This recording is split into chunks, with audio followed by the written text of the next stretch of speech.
Artlist.io.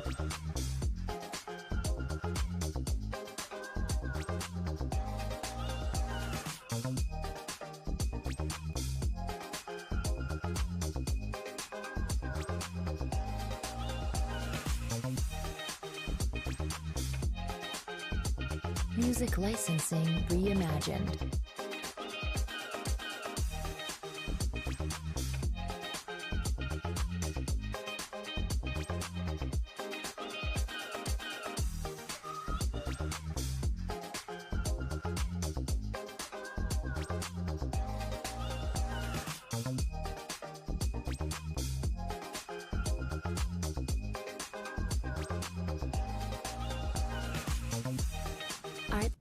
Well, good evening, folks. Hopefully everybody's having a great Monday as well as a beautiful carryover from a fantastic weekend. Weather-wise, if you like it hot, I don't care what part of the country you were in. It was hotter than the Hobbs of Haiti, I'll tell you. What a weekend of heat. It doesn't look like it's going to break anytime soon. And unfortunately, for those who are fighting forest fires or live in forest fire-prone areas, we're not getting a lot of rain either. And whatever rain does come, it comes with thunderstorms. So I know I was watching the Weather Network this morning, and they predict that in Saskatchewan alone, Saskatchewan and I believe Alberta is going to be the worst ever. So for those folks out there, our thoughts are with you. Our prayers are with you, because it doesn't look like it's going to be a great summer for you folks when it comes to forest fires. But that fire hasn't happened yet, and let's hope, fingers crossed, it doesn't. On behalf of CFN and all of our CFNers to the south that live in Texas that we know or somehow are affiliated with people that we know, thoughts and prayers to those folks. That flash flood, for those who have seen the video, holy smokes, did that water ever come up quickly. Almost hard to believe where we live. Look, I mean, we've had flooding. Don't get me wrong. We've seen it firsthand, but that was flooding on a huge scale. And there's a whole bunch of people missing. And unfortunately, there's a bunch of people that lost their lives. So thoughts and prayers to the folks in Texas, because that's never fun to be dealing with. Jim, how you doing, buddy? Nice to see you. Thanks for joining us tonight. Tony, as always, my friend, thanks for including CFN in your daily ritual. Really appreciate that, pal. Steve, likewise, dude. Truly appreciate all of your support. And Richard, as I said, you keep the legacy chat very lively. We don't always get to everything that you post, but it certainly is interesting. We appreciate that. Thanks, Richard, for all of that. And of course, Lloyd, good evening, CFNers. Couldn't have said it better myself. And there it is, the one and only Steve Shaw. Yeah, it's a little toasty out, no doubt about it. Okay, I want to play something real quick for you, and just soak this in. I might play it a couple times. Just, there's nothing that like soothes the soul than the sound of kids fishing and having a lot of fun. Just have a listen to this.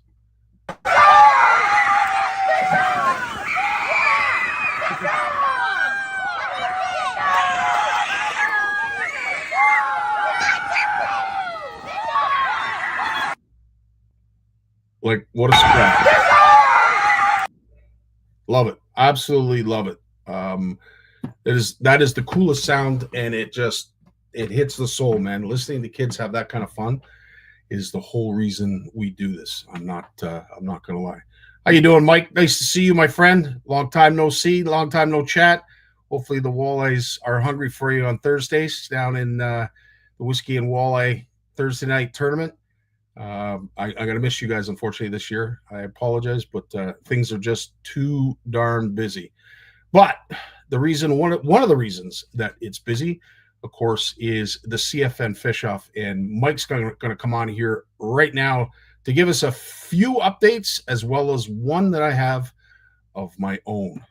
Mike, how you doing tonight, buddy? Hey, Scotty. Hello, CFNers. Thanks for joining us every Monday. Yes, sir. Yes, sir. Well, Mike, as I said, I'm going to share my news first, just because it's handy. But I was talking to Ronald Ouellette from Go Large Fish Ruler, and we've had some great discussions. And unfortunately, it won't be done for this year. So let me make sure that I explain this correctly. Go Large Fish Ruler. They're a huge part of the Made in Canada Tackle Show, and they're always there. Love these guys. They'll do anything we ask to a point, but they'll work very, very hard for our community, and we really appreciate what they're about to do. Mike, I can honestly say we've sort of scrambled looking for an official bump board, and now we have it. So Go Large Fish Ruler. They have some very unique products, and I will share the link. So for folks who want to head over and take a look, by all means, please do. They have some very unique fish designs that can be used as rulers. And I had mentioned to Ron that, what about just a bump board? Because CFN is constantly looking for bump boards. Well, the only negative thing is we won't have them available for this year with our logo. So you can buy the generic ones that they have. We will have them available for next year's CFN Fish Off with the CFN logo. But very happy and honored to have these guys a part of our community in the way that they are. And of course, they're filling a gap that we have had for a very long time, as you know, Mike. Wow. The gears are turning already, like a special prize for anyone who submits a fish with the Go Large bump board. Yeah. Now it's in the works. It's in the works. Now we're talking. Mike, have you seen some of the designs they have? No, I got to go check it out. Now if you get a chance, go over to the website, have a look at, and what you are suggesting is exactly what they have now. Like they've got everything that you're saying now. So very, very cool. And thanks so much to those folks over there for stepping up and filling a huge void. What's up, Mike? What's going on? So CFN Fish Off, we got a new date this year. It is August 1st all the way until Labor Day weekend. So August 1st to September 1st. That is the CFN Fish Off. We got a month to catch as many fish as you can, because you can't see all the little details in this poster, but I'm going to go through them now. Because every single week, we're going to give away a Next Save combo, awesome reel, and an awesome rod, especially for kids or anyone who, a weekend warrior. All you have to do is, if you catch 10 fish, you get 10 ballots. If you catch 20 fish, that's 20 ballots. It could be 20 perch, or it could be a combination of any species you want. As many fish as you can for as many ballots for that particular week. Kids prize pack, anyone who does not need a fishing license, 17 or younger, you have a special combo with your name on it, and we'll give that away to one lucky kid as well. And now we're going to get into some of the bigger prizes. If you catch 5 species, you will be put into our NASCI draw. And that is, Scotty, is that your favorite reel still? I knew you were going to put me on the spot, Mike. I knew you were going to do that. It was, and still, I still love the NASCI. But I will have to say, since I've been introduced to the Mirabelle, oh wow, for the price point and the technology that goes into the Mirabelle, I'd highly suggest spending a little bit extra money for the Mirabelle. As much as I love the Mirabelle, I just bought one. Oh, buddy, it doesn't have any line on it yet. I want to use it this weekend. Oh, you're gonna love that reel, dude. Absolutely love that reel. Well, I'm going to show you 2 reels that everyone will love. So all you need is 5 different species, and you'll be put into our NASCI draw.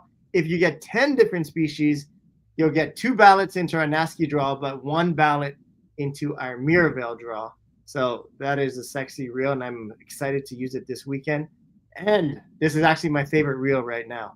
If you have 15 species, you'll be put into our Vanford draw. But what's cool about that is, because you got 15 species, that automatically gives you 3 ballots into the NASCI draw, automatically gives you a ballot into our Mirabelle draw, and then a ballot into our Vanford draw. So just try to catch as many species as you can to get as many ballots in all these amazing draws.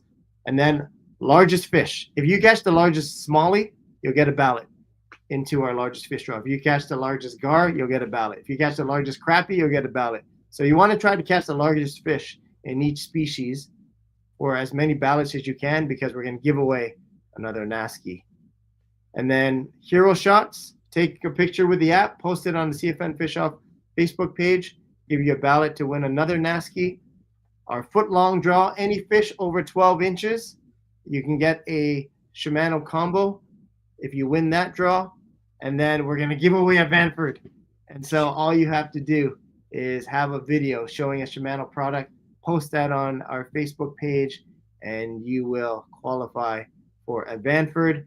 We also have a total fish draw. So if you're like, no, actually, this is not a draw. This is like a trophy. And so you'll get a Shimano prize pack, and we haven't announced what's in it yet. But you know what? I don't want to take a chance on the draw. I want to win something guaranteed. And if you want to win something guaranteed, all you have to do is try to catch the largest total number of fish. And that could be any species.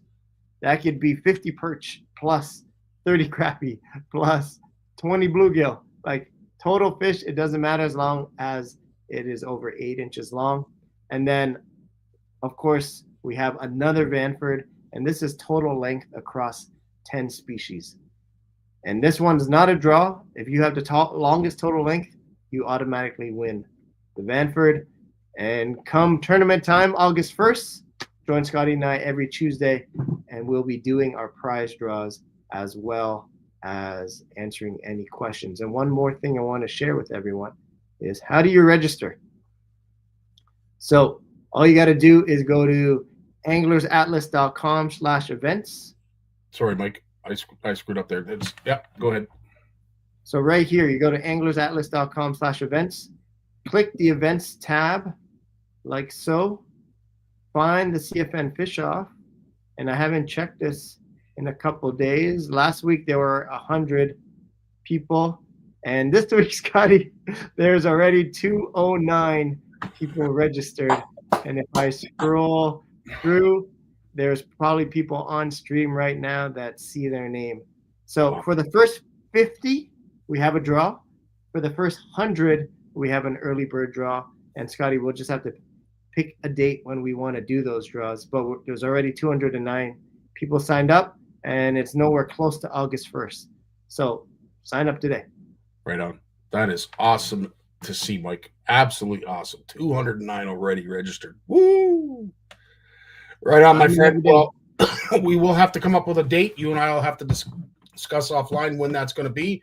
But I do have the first prize put together, and I want to thank Ugly Boys, Baits, Adrian Custom Tackle, Artie's Jigs, Powell Castings. There's a bunch of stuff in that. But all I can tell you is whatever's in that box, you're going to use and catch a ton of fish with. So it's not just cool to have. It's you're gonna appreciate it. So thanks for everyone who signed up. And if you haven't signed up yet, go to anglersatlas.com/events to do so. If you're fishing anyways from August 1st to September 1st, make sure to sign up, because any of your entries can win you some amazing Shimano. Awesome, Mike. Thanks so much for joining us tonight, bud. All right. Have a good show. Thanks, buddy. Appreciate it. As always, Mikey is on the ball and has everything ready for the CFN fish off. So we will awesomely be ready when it's time to hit the ground running. Who was the first to sign up? I may have been first. It's quite possible, Mark. It's quite possible you were the first. But we'd have to look at that. As you know, just moving along, of course, it is the 10th anniversary. It is our 10th anniversary. And, of course, Richard is doing a fantastic job to commemorate that by making sure you folks have some swag. If you are interested in one of these hoodies or one of the hats, please get a hold of Richard Dunlop, or just get a hold of me, and I will put you in charge of Richard. Richard is doing a fantastic job putting that all together. And, of course, our 10th anniversary commemorative jersey with all of our wonderful sponsors and provinces attached and in full display. The folks over at VR have done a fantastic job putting these together, and I will get the webpage up here in a minute so that you folks can head on over to VF Outdoors and get your jersey. And in terms of the customization, I think there's been a few questions in terms of what you can do to customize it.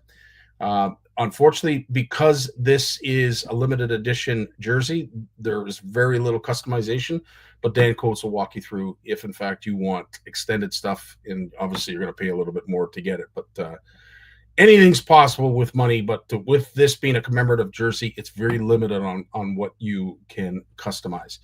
Of course, it would not be a Monday, a CFN Live Monday, without mentioning, of course, our 2 retreats. These are our 2 homes away from home, Horwood Lake it being the first, August 10th to the 16th. Now, I mention this only because I think there's 2 spots left, but I think they're full. I think we have a full camp. So thanks to all who signed up, but I believe that Horwood is going to be full this year. If you want to book outside of the retreats, by all means, please get a hold of Warren and Doris. We have folks that contact us on a regular basis, whether it be YouTube, our message box, or directly. I know Richard's talked to quite a few. I know I've talked to quite a few. In fact, I talked to somebody that we posted this morning that's up there right now, which was really cool. So it was cool to put an edit together, which, of course, is probably not something that they would see every day, but they really appreciate it. We appreciate them for heading up to our home away from home, Horwood Lake Lodge. Also, I want to mention the Made in Canada Tackle Show and Marketplace is in full swing at 2 events that we are currently putting together. Of course, the one that we're making announcements each day or at least every couple days, we're announcing who the vendors are going to be at the expo, at the CISA Kingston Canada Bass Open Invitation Qualifier. It's got a whole bunch of names attached to it, but it's going to be a gala. It's going to be a spectacle, and everybody is going to enjoy it because there's a lot of teams already signed up for it. The Made in Canada then goes on the road, and we are going to be up at the North Channel Walleye Open. This, of course, is September 19th to the 20th. Registrations are ongoing as it is right now based on the field that we have.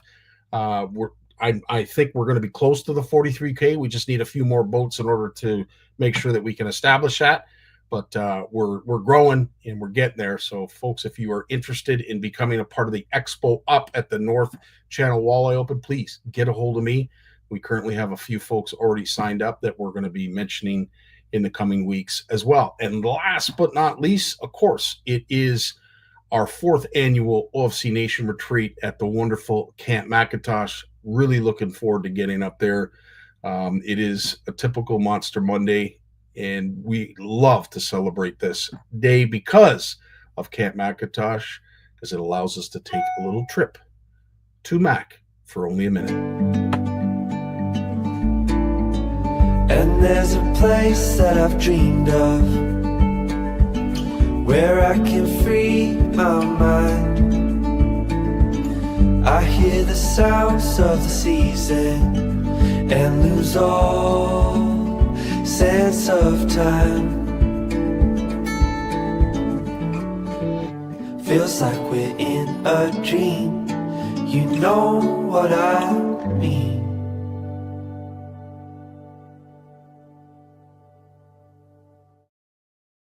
So Mikey, myself, and the whole gang are going to be back up at Camp McIntosh in September. Get a hold of Andre and Tracy. Get your butt booked in a bed. As it is right now, there are spots available, but make sure you don't delay. Get yourself booked up so that you can guarantee a spot, because this will fill up soon as we get a little bit further on into the summer. And as I said, right now, Georgian Bay, the fishing has been on fire, absolutely on fire. In fact, I believe it's on fire everywhere. But it's incredible up in Georgian Bay right now, and it's certainly almost unexplained. This Wednesday, I want to make an announcement that we are going to be talking to Aaron Dodds again from Kayak Bass Canada. They have an event coming up this Saturday that CFN is going to be at, and they managed to donate over $42,000 to the CHEO Foundation. And if you know what the CHEO Foundation does for kids, you'll understand why $42,000 is incredible for this club to do that. So, as I said, it would be foolish of us not to go there and to support this great event. It is going to be a tournament. It's basically a great day of fun with Kayak Bass Canada, and there's a little tournament with a whole bunch of prizes that go along with it. So we're looking forward to being there and enjoying that. And of course, join Danny and I on Wednesday at 8:00, because we're going to be talking to Aaron Dodds about it, and we look forward to that. I think that might be it for announcements. I don't think I have anything else. So with that being said, let me check over in the comments to see if I've missed anything, mispronounced something. Thanks, Mikey. Nice of you to join. Oh, and you love your Stellas. Yes, I know you love your Stellas. 100%. There's the link. Thanks, Steve, for the link to Horwood. Of course, that is the link to Camp McIntosh, and I am about to press the link that will introduce our first and beloved guest, Big Jim McLaughlin. When he was born, he tried to reel in the umbilical cord. Bass named him as their personal best. His power pole came with a stripper. Forward-facing sonar uses him to find fish. Chuck Norris is his co-angler. He is the most interesting fisherman in the world. Stay fishing, my friends. There he is, the one and only Big Jim McLaughlin. Boom shakalaka. What's up, buddy? How you doing, bud? Another Are you week. beating the heat? Are you beating the heat or what? How you making out with this heat? Yeah, there's a couple of really hot days out there, but it's already down to 18 here now tonight, so we're gonna get cooled off a little bit tonight. I think you're in for some rain too tomorrow. There's We got a lot there early this afternoon, but the rain they got in Ottawa. I was in Ottawa today. I drove through thunderstorms that were like, I was looking for the ark go by. No, seriously, I went through like 2 or 3 of them. No, it was pretty wild. Then it was sunshine from Smith Falls almost to the house, and then about probably about 5:45 here, we had a tornado warning. Oh boy. Yeah. So it's that obviously went past. My house is still here. That's all good. You didn't announce yourself safe. You know how people do that on Facebook? You can say if a weather event or some tragedy happens, you can sort of announce yourself as safe. I never really understood that until I saw those floods in Texas, and I totally that was kind of exceptional, eh?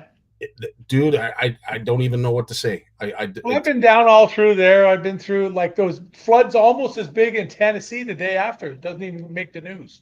I know. Doesn't even make the news, eh? I know. But I've been down there, and they have these big cement levees across valleys, and it's to break the flow of these things up so they don't just come barreling down. I guess it slows them down. Yeah. And it has signs on the road telling you when you get, you're coming to one. Can you imagine, though, being part of the salvage crew or rescue crew that is currently sifting through all of that lumber, all of that debris to find bodies? Like I can't even think about that. Yeah, I never liked that kind of stuff. Like, I mean, I'd do it in a second. I've been in a couple of instances in my life where I had to step up, as you like to say. Including a buddy of a guy that I became very good friends with got his arm over the top of the headgear in an elevator. Hey. And the elevator in the Provinces Hotel in Ottawa opened up, and he's laying on the floor in a pool of blood, like 1/8 of an inch deep. And if I don't help him right away, I jumped right down, and I was holding his arm, and there was like nothing. Hey. The guy behind me said to me, "Put your fingers in the wound, not around it." And as soon as I did, he stopped bleeding, so I knew I had something. Jeez. Then when I went out to get the ambulance through the hotel lobby, my hair is in ringlets in blood. I felt human blood spurt in my face. Oh my word! Like it was not good. But I had so much blood, they're trying to load me in the ambulance. They thought I was hurt. I'm trying to explain to the guy. No, the guy gets. Can you imagine? Yeah. Oh wow. Yeah, he's okay today. He got the old desk job. Yeah, he's a great guy, but there's horrid things like that happen. You never know when they're coming. That thing down there is just wretched the way it happened so fast. Yeah, I can imagine. Oh, hard to fathom. Hard to. I don't even want to picture it. That sounds awful. Now, to get back in on the good space, and I know how much you appreciate this, Jim. Doesn't this just melt your heart?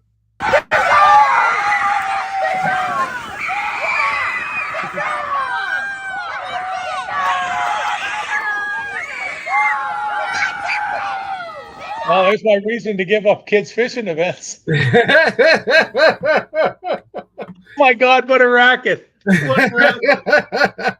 Oh, That's one way to look at it. But doesn't very it just excited, eh? when I saw that video and as I said, we'll be posting it on CFN. I just loved it. That is, if anything inspires you to do anything when it comes to taking kids fishing, hopefully that video it lights your wick, lights the flint. Because I had a family I guided once on the Rito, and the father wanted me to fish with the son. mhm. He wanted to get little movies of us fishing together and whatever. I had the kids using a regular bait caster with a small suic, and I was using the big suic and the big musky thing, because the kid was about 11. It was kind of hard for him to handle the bigger thing, right? Yeah. And the kid was down the back getting a snack or something. We'd fish for an hour. It's musky fishing. We'd fish for an hour and seen nothing. And I saw a boil. I saw it like probably 5 feet behind the lure. They come and took a look. Wow. I just stopped it for a second. Then I'm just smoking it, and I feel the impact is incredible. That was one of the first summers I ever used braid. Rocky and I guided some guys, and the guys from Japan gave it to us up in Halliburton. Wow. And I tell you, when you stick a fish with braid, it's a whole different deal. But anyways, I stick this fish. I didn't stick it up. I stuck it down. I didn't want the kid to see me. I pulled down really, really hard, which is all good too. And I hit the free spool, but I've got the free spool really tight. So when you hit the free spool, you can't get a backlash, eh? Right. Yeah. It's tightened down pretty tight, eh? And I spin right around, and I forget the kid's name. I said, "Hey, Scotty, come here, buddy." I said, "I need to get a drink too." I said, "Reel this in for me." I said, "Give it a couple of tugs first to get the lure working." So I hand the rod to the kid. He gives a couple of tugs. Of course, there's slack line, and I'm thinking, "Oh no, the fish got off." I said, "Keep it coming." So he winds it up a bit more, and the rod's big, eh? And he gives it a couple more tugs, and then the fish, whole hell breaks loose, eh? And it wasn't a giant fish. It was like maybe a 42, 43 incher, but it started to jump beside the boat and everything. And he went off the deep end. I wonder to this day if that little guy knows that, if his dad ever told him, And you know what? Who cares? Yeah. Who cares? I can't imagine. That would have been so cool to see. Like the number of time I've guided with people, and I would skip a weightless craw underneath a tree that I knew there wasn't a chance in hell they were doing. It was all I could do to do it. And I knew there wasn't a chance in hell they were going to do it, and hand them the rod right away. And they'd slide it out a couple of times and funk, and they'd get a 4 or 5 pound largemouth underneath the tree. And they'd say, "Well, I didn't really catch it." "Yeah, you did. I just put the lure underneath the tree for you."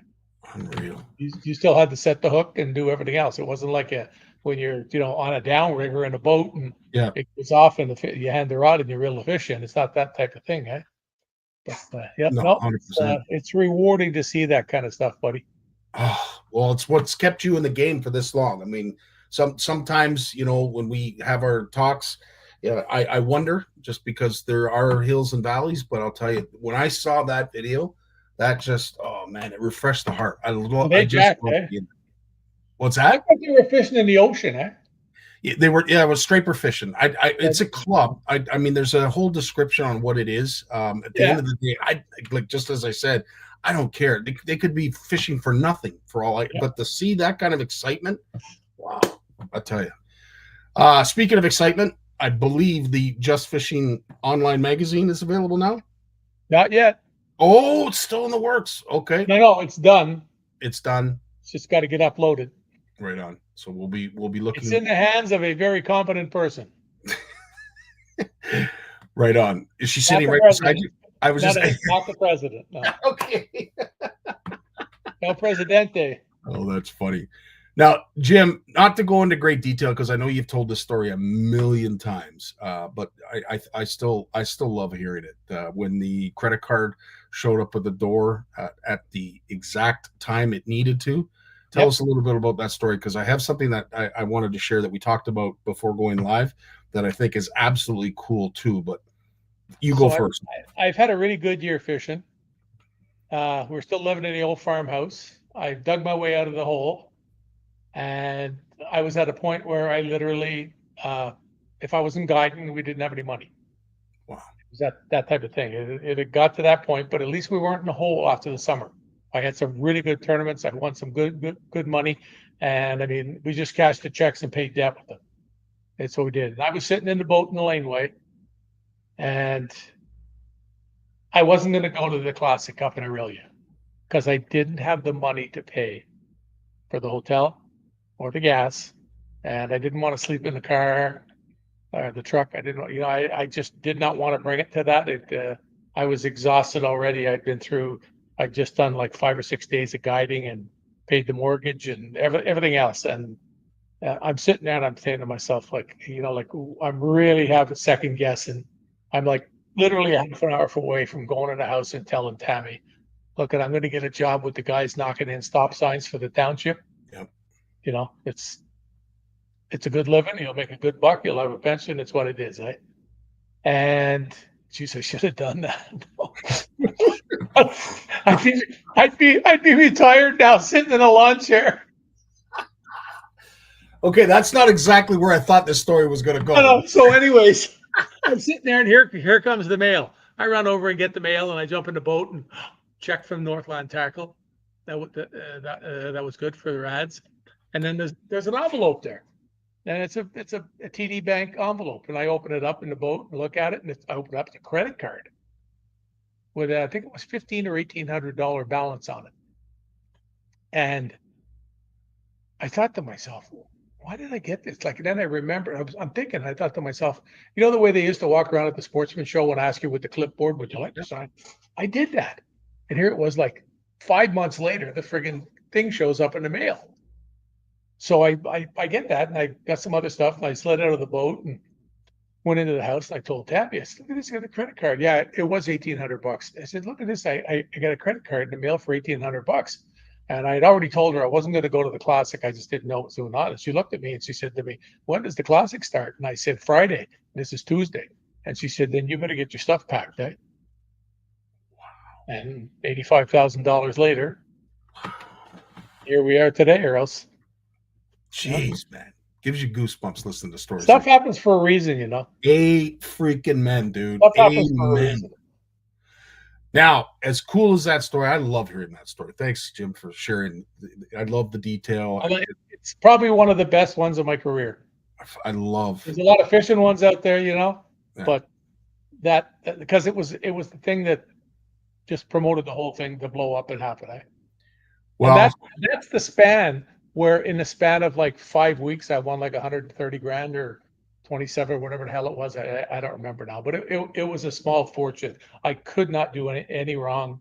You just get in a groove, you get in a motion, and 90% of it came on a crankbait.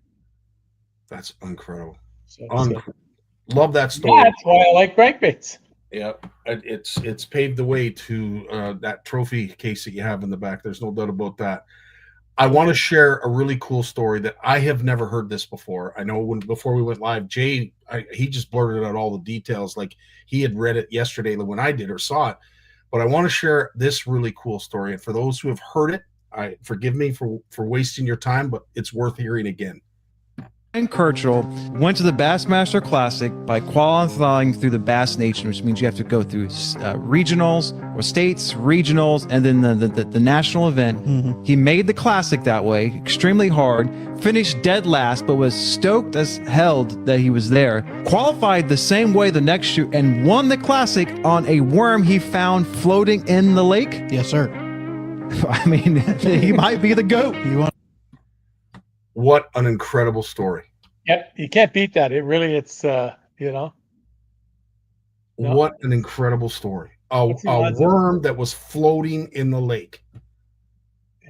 Probably looked at it and figured, well, I'm not doing well. I'm going to try something else. I couldn't believe that. And I'm sure others have already heard that story. As I said, Jay was able to give us a bit of an addition or update, if you will, that I'll let him share because I don't really want to tarnish the good story that was, but nonetheless, it's remarkable and things happen for a reason, dude. You're 100% right. Yeah, no, it was that's really, really cool.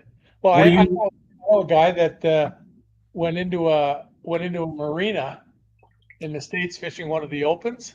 Yeah. When he went into the marina, And you know the way the sun shines on angles and you see it go underneath? Yeah. All he could see was shadows of fish on the bottom. They were up underneath the edge of the dock. He couldn't see under, but the sun was getting them from the outside. And there was people on the dock, and he said to them, "Hey, can you guys just stay there for a couple of minutes?" They had their stuff coming to get on the boat, and they all stopped. He said, "Yeah, sure, why?" You know, and he says, "I want to catch these fish. I see some fish here. I want to catch them." You know, tournament fishing in the States is a complete different thing than here. So, anyways, cut a long story short, he catches. I think he caught 4 fish. And they were all like giant fish. They were like 5, 6, 7 pounders. And he won a tournament because of that. And then he went around the corner and checked in and won. Like if those people would have said, you know, walked on the dock and said, "Screw you," or whatever, you know. Wow. Yeah. And they all came to the weigh-in and everything. It's a really, there's pictures. They're all holding each other and everything. Wow, man. And that's the beautiful thing about fishing. There's always great stories that go along with it. Oh, look at the ones I've got about catching fish right at the weigh-in. Amen. You know, the one in Midland, like things like that. It's, you know, you fish till the last minute. I see these guys coming in. They don't do well. They're sitting in their boat. They're 100 yards out there an hour early, you know. Why don't you keep fishing? You know, the number of times at 3 o'clock, Rocky and I only had 3 fish, and we ended up winning or coming second or third or something. Jeez. You can't, you know, the one in Midland, when I caught that, I think I told you about that. We threw out a 1 pounder and we put one that was almost 6 in the live well. So we went from like 18 to 24, whatever it was. It was a long way up though compared to where we were. You know, amazing. Yeah. Fish. That's incredible. Well, Jim, what do you got going on this week? Well, I've been mucking around. I went down the Gold Wing in Ottawa this morning and picked up some new rims for the Shimano Rod and Reel Tour trailer. Nice. The guys at Goldwing donated some new rims. Bob had it at Tackle Kingdom a couple of weeks ago, and Peter came out and said, "Those rims there, you know, you seriously need some different rims for that."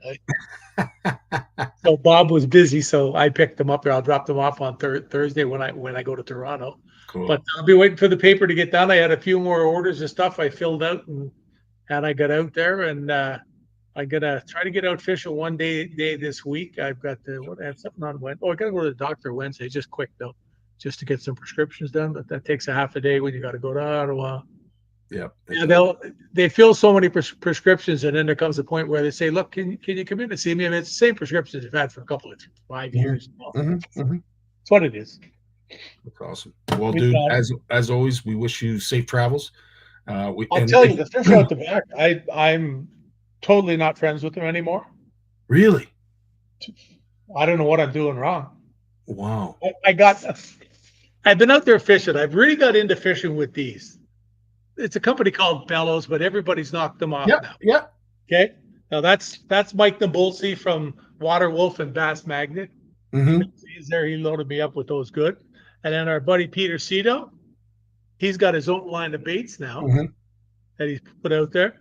And he's got 2 different sizes of these. And what is it he calls them? Oh, the one bag I have left in the house has no sticker.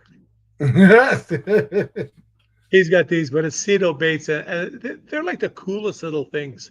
I've caught so many fish in recent years on these things. In fact, this is one of the baits. The first time I chucked it in the water, I got like a 4-pounder out back. Like the first time I chucked it in the water. So if you're looking for something out there, you know, if you can fish them Texas rig, you can fish them on a jig if you want. But you can see how simple they are and how nice.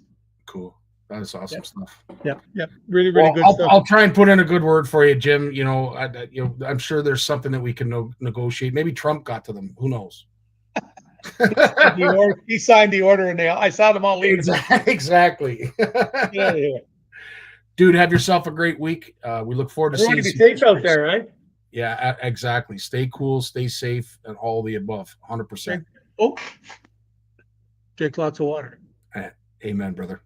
Be good, kiddies. As always, Jim, thanks for your time. Have yourself a great week. Be good. Amen. We got Lawrence Gunther coming up right after a word from one of our sponsors.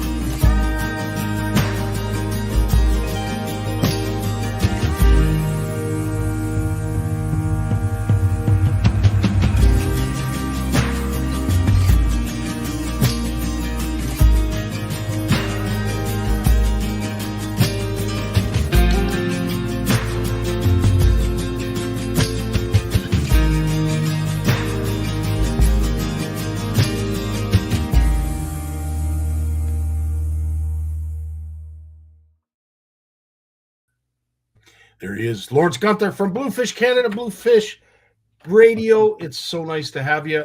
Are you 100%? I know you were feeling a little ill last week. I'm 90%. It's just coming out of my lungs a little bit now, but it's coming out. It's pretty much done. And boy, what a ride though. Whew.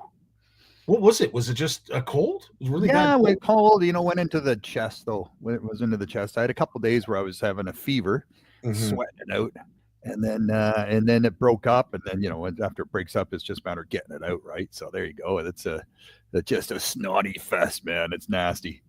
Well, it's not often that you call in sick, so that I wasn't 100% sure if you'd be ready for tonight.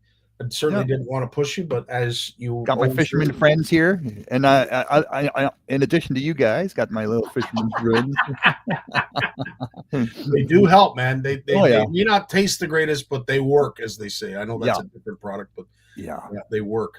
Well, I'm glad to have you back. Glad that you're 100%. What is happening in Bluefish Canada, in the Bluefish Canada world? Well, last week we put the Bluefish Explorer into the Ottawa River. Sweet. So it's been launched. We've got a beautiful slip right downtown Ottawa on the Quebec side, in between the Jacques Cartier Bridge and the Alexandria Bridge. So we're literally, we're staring across the river at the Chateau Laurier in Parliament Hill, and I got the team working hard on filming the interstitials with all our guest spots, and Lisa Goodyear and other people are, talking about their love of the Ottawa River and the fish in the river. So the whole idea of the Explorer, right? It's this 24-foot tri-tune Ranger Riata pontoon boat. It's got the third spots in the middle there. Yep. It seats 11, and we're taking guests out, and we're exploring the Ottawa River, like everything below the surface of the river, right? Everything from long-nosed gar to sturgeon to muskie, and catching some catfish, looking at some of the challenges the river's been facing, with floods and sewage and all that stuff, and how that's been addressed. And just a different type of tour, not the tour where you're looking at the buildings and talking about the history of all the buildings and all that stuff. This is more of a fishing nerdy tour, but get the kids fishing too. So it's it's beautiful boat to be on, that's for sure. And we were out there sitting on it, with the team, and on Canada Day, and that was nice. We were right downtown, with all the big yachts zipping up and down the river, man. Those things throw up quite a wave. And our view from the slip would be perfect if it wasn't for this 36-foot cabin cruiser docked on the other side of the dock from us, blocking our view, but it's okay. Now, you've caught a gar, have you not? A gar pike? Yeah, I have. I thought so. And were you out with a guide? Were you out with Rob? Rob Jackson, yeah. It was a 24-hour fish-a-thon I had organized. So I put my Ranger on the water, and I had guests come every 4 hours. A different guest show up every 4 hours, and we fish for a different species. And the challenge was, how many different species of fish can we catch in 24 hours? We started with a CBC radio fishing for muskie, and we ended with CTV television fishing for catfish, and everything in between. Wow, that's really cool. Yeah, it was fun. It was you think, okay, you're going to fish for 24 hours, but then you think, okay, then there's the 10 hours before you go fishing of getting everything ready, right? And then, so I'm up for like 36 hours, and now I'm on TV, I should have done the TV thing first. What a mistake. First TV, then radio last. I did it the wrong way around, but that's funny. Well, on that note of bucket list fish and fishing opportunities, I believe you have some news to share, and it's good news for a change for some of our BC anglers. Yeah, so July 15th to July 30th, out in British Columbia, there's a slot size, so you can catch and harvest salmon between 45 and 80 centimeters.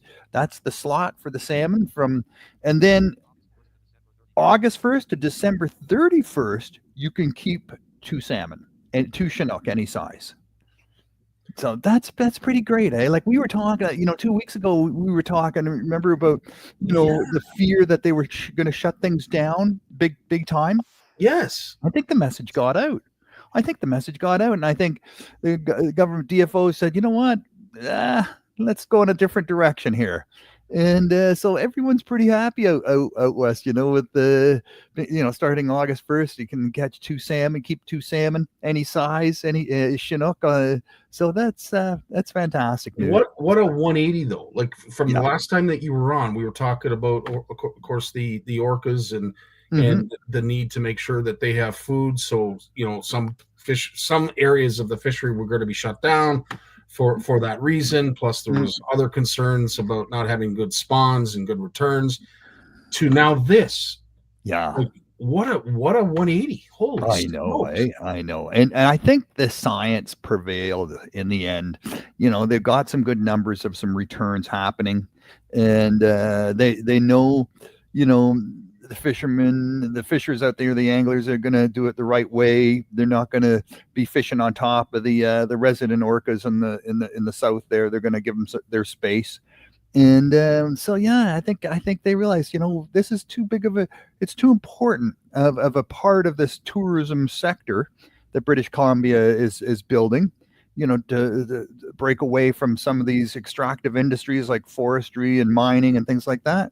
That they need to have more ecologically sustainable types of tourism to draw in the people to enjoy the beauty of our West Coast. And what better way than a bit of salmon fishing, right? Amen. And you know what? That industry out there, that BC community really needs an influx of money, because they've taken it on the chin. First they were dealing with COVID, and then all these fisheries that were getting shut down. Everybody's saying that the salmon are going north; they're not going to be in the BC waters anymore. Like it's just been like a constant negative Nancy theme for way too long. So I'm so glad that we're able to share some good news for our BC CFNers. Yeah, for sure. And you think about the jobs lost when they shut down the aquaculture too, right? I mean, those are jobs. Those are real jobs that are being lost. So, if you're not going to let people grow the salmon, in the rivers and along the coast, you got to have something else. So you can fall back on. And so, and I'm not one that's going to put the economy ahead of nature, but when the science says it's doable, and the numbers prove that there's enough fish, and if you do it the right way, it's sustainable, then what's the problem, right? And I think, I have to agree. When the science dictates, yes, it only makes sense, because at least then you can justify it. At least you've done your research.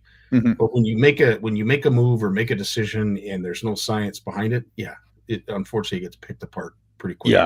Yeah, and it just seems like political opportunism then, right? You're just trying to hand it, just pandering. Speaking of which, and I know we don't want to get into the politics, but I saw a clip, and I'm sure you'd love to weigh in on the floods that went on in Texas, because they were horrific. They were substantial, but there was some clickbait that was passing around on Instagram, where I believe it was maybe the governor or someone important in the state of Texas was going on about how NOAA didn't get it right, the forecasters didn't prepare us for this, and yada yada yada. And then right at the end of the clip, it says, but the guy in charge, I won't say his name, but the guy in charge, he let them all go, so there's no one there. So I thought of you right away, because of course we have sort of tinkered with this narrative that unfortunately some policies, some procedures, infrastructure, exactly, that was going to be somewhat, I don't want to say swept under the carpet, but we weren't going to be funding those programs anymore. And I thought of you right away when I heard about what was going on in Texas. But to that point, what can you say? Like, that's an incredible amount of water in such a short period of time, and how important it is to make sure that you have good water management practices in place to look after stuff like this. I was listening to a guy, who was in the flood, caught up in the flood. Him and his family of 5, he's the only one that survived, and he was swept down that river 15 miles. 15 miles before he finally banged up against a tree and managed to wrap himself around a tree. Holy 15 miles. But if you think that, that current is maybe going, 15 miles an hour, right? That's an hour. That's an hour ride. That's an hour ride from hell. But 15 miles, that's 25 kilometers. That's a hell of a long way down the river. It is. It sure as heck is. Wow. That's what they're dealing with. That's the kind of search, you think about those kids that are still missing. Oh, I can't even think about it. It rubs me. It's my hair stand up when I think about it. These poor folks that are just doing their duty, volunteering, whatever you want to call it, just picking apart all the debris, and eventually they're going to find one of these poor kids. On a similar note, but less deadly note about cuts,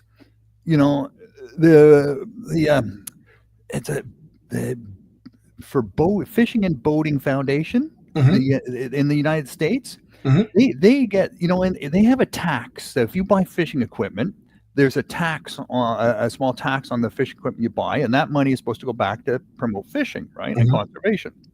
So the Recreational Fishing and Boating Foundation was getting grants. I think it's $30 million or $60 million a year. I can't remember exactly, but it's good money, right? Solid money. So they're the ones that have been really working hard to attract new people to come into fishing. They have all sorts of ad campaigns, all sorts of videos trying to just get young people excited about fishing. They even were giving Disney. Now you wonder why you always see fishing popping up in Disney movies. The RFBF, they gave Disney $2 million a year to include fishing into some of their movies, just so kids would see their favorite characters fishing. And I'm thinking, man, I always loved Disney. I always notice that when I'm watching Disney movies with the kids, and I think, yeah, man, go fish and go. And it's in a lot of, if you look for it, it's in a lot of the really popular movies that Disney's produced over the last 10 years. Anyways, wow, you're right. Now that you think about it, yeah, like dragons, the dragons, how to feed your dragon, all that stuff. They're feeding it fish. There's just tons of great movies. And anyways, they lost the funding. Oh no, the funding was cut. This is from the excise tax. Money that's supposed to, from the sale of fishing tackle that's supposed to go back to the promote fishing. They've lost that funding. So they've laid off half their people already, and if something doesn't turn around the next week or two, they're going to have to lay off the rest of them. That's it for the Recreational Fishing and Boating Foundation. That's it for promoting fishing to kids and trying to get young people involved. They had that whole 60 by 60. They set a goal of in 60 months they're going to reach 60 million licensed anglers in the United States. That was their goal, and to reverse the sort of aging out process that we see across Canada and the United States. And it's just the funding's just gone, and it just makes no sense. It doesn't. We played a video. I don't have it uploaded, but there's a really cool video that we played on the weekend, and there's a quite really cool story, and not to go into great depth, but basically it's an old chap that gets asked to go fishing by, I believe, he's a somebody. He's a guide, well-known angler, and he had mentioned that he does this every year. And when he tells this gentleman that he'll be there at 7 or 6 or whatever it is to pick him up, he's got all his gear loaded and ready, and he's waiting there with his cup of coffee. And usually he's out there a good hour before he shows up. Yeah, because he's so freaking excited. He's in his 80s. I believe he's in his 80s. But just to see, and they're just fishing a farm pond, nothing spectacular. They're just fishing a farm pond, and he's having a grand old time. And I know the caption that I put: make sure you take a kid fishing, no matter what age they are, because you know what, we're all kids at heart when it comes to fishing. And I love seeing videos like that. It's cool stuff. Oh man, I tell you, I was listening to the news, the more American news is Morgan Wallen and Eric Church. They're probably two of the most famous country singers in the United States right now. They bought Field of Streams magazine. Oh, I didn't know that. Yeah, they saw that it was going to go digital. They were going to stop printing, and they said no, that's just wrong. You got to have magazines with all the beautiful pictures and stories. They got to be inside truck cabs, so kids that are catching a ride with their grandpa or dad or mom or whatever can see that magazine and when they're sitting in the truck and open it up and just be amazed by the beauty of fishing and fish and those stories. So they bought the magazine, and Morgan Wallen's new CD came out, and if you go into Target, if you buy the CD set, you get an official fishing license. It doesn't mean anything, but it says fishing license, and it looks really cool. And so they're just promoting fishing, these country guys, just promoting the heck out of fishing and that way of life, and it's just fantastic. It's becoming more difficult because at the end of the day, we could do this every Monday. Yeah. We can do photo edits of kids having a grand old time or catching their first fish, their personal best. But how many are kids even? What do they? I was watching the news this morning, and they said, this is for you kids out there, but we know you're not listening because none of you listen to mainstream TV. You don't listen to news. They're always on their devices. But I think how do we get into the eyes of kids? How do we get stuff in front of them? And I think this is interesting because it's almost a bit of a step back with kids and their electronics. Paper print to me is like the dinosaur. It's gone. Yeah. So is it still effective down in the States, I wonder? Well, I don't know. Maybe I'm old school, but I think a beautiful magazine is still worth it's so much. It's just a beautiful thing to hold. It's like a coffee table book. When it's done right, when you got the right photographers, it's not just cringy little pictures, but when you got these beautiful pictures like Field of Stream was famous for and has been famous for, and just to draw you in and just stirs your soul, right? It just stirs your soul, and you think, wow, that's fantastic. And I tell you, it's paying off. And here's two ways it's paying off. Two more things in the news. And TikTok, some people are calling it Tin Talk now, because it is promoting the heck out of eating canned fish. And young people are really getting into eating canned fish. You don't have to cook it. You don't have to worry about how do I cook fish. You don't have to worry about how I clean fish. Comes in a can, open the can, you have all these recipes, and it's a healthy, protein source, right? With its omega-3s, and as long as it's not overly salted or too much oil, packed in too much oil, experts say this is a really good source of food, and the kids are really getting into it. They're really getting into tinned fish. I tell you, I think it's fantastic. You're so right. Our neighbors, we were swimming yesterday, and we were talking to our neighbors, their oldest daughter, Adriana. And she had mentioned to me, because I was talking about this new brand of tuna that I've been eating, and I highly recommend because it is absolutely delicious. It's a little on the expensive side, but they're pole caught tuna. At least that's what the company claims. Dolphin safe. Yeah, they're flash frozen. They're not grown in aquaculture facilities or any of this. They're wild fish. And I will say the presentation of what comes out of the can, it's truly worth it. To me anyway. It might not be worth it to those folks that are still buying canned tuna for 99 cents or $1 or whatever, if you can still get it that cheap. But she went on to say, as a young person, how much she loves eating fish from a can. So you're good. It's the Tin Talk. It's the TikTok, right? Yeah. And it's a huge thing right now. And the industry has repackaged some like sardine cans and some of the dolphin, the really good quality stuff that you're talking about. And they've repackaged it to make it look really old school and, really classic. And people are just buying it up. They think, hey, that's not only good for you, it's sustainable, and it looks freaking cool, right? So, there's some good minds involved with this. And it just shows, if you line up your ducks, it can happen. And where does this starts, right? With Disney and kids watching these Disney movies, even some of the latest Star Wars movies, where you see them catching fish and feeding, it's just fantastic, right? That they incorporate fishing and that they see fish as a sustainable food that you can catch, that you can forage and catch and consume. Right, it's awesome. Just a fantastic thing. Yeah. Eat that, PETA. Yeah.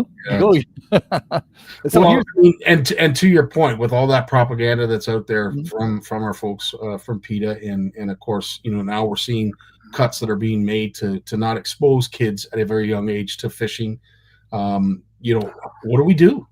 What do we do to get kids fishing? And I keep saying it, just take them out fishing. Just take them fishing. It's so straightforward and easy. Take a kid fishing.